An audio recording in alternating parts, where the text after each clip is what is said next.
There are going to be people who watch this who have never met you before. How would you like to introduce yourself to those people? My name is Father Matthew Schneider, and I am a priest who was diagnosed with autism back in 2016.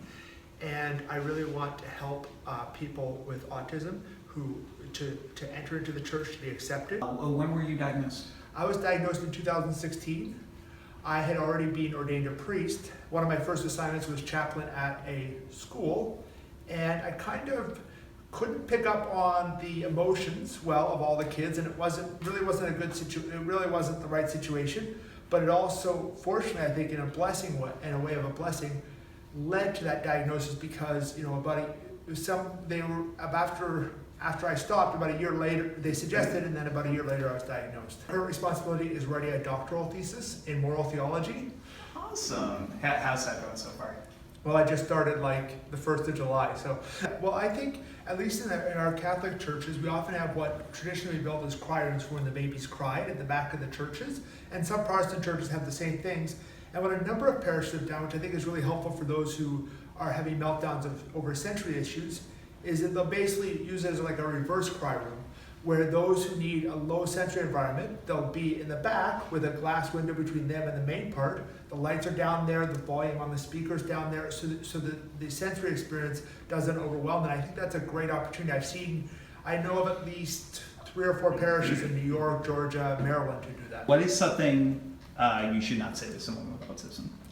I would say that one of the things that so often can offend us is just kind of say statements that assume that we also have comorbid intellectual disabilities. I think that a lot of times people assume that, and it is common among autists to have the comorbid intellectual disabilities, but a large portion of us don't. Whenever I make a new friend, I ask them, what are some of your hobbies? Probably my biggest one, beyond writing theology and which is my doctorate, and online stuff, is I cycle a lot. I probably cycle about 75 miles a week. Nice. And I do that, so I do that quite a bit. But then, that's probably the biggest hobby I have. Awesome. What's something you wish people knew about autism? I think a lot of times what people need to know is the specific ways autistics think a little bit, so that you know how to relate, in the sense that we tend to be very literal thinkers. And so we can get sarcasm, like somebody else was saying, but sometimes we're too gullible, and sometimes a lot of times what bothers me is when people I know will try and lead me along the garden path for 5 minutes, and then I realize, oh, they're just joking. And that is a really frustrating thing as an autistic. Yeah. Hey everyone, this is Kerry from A Special Community.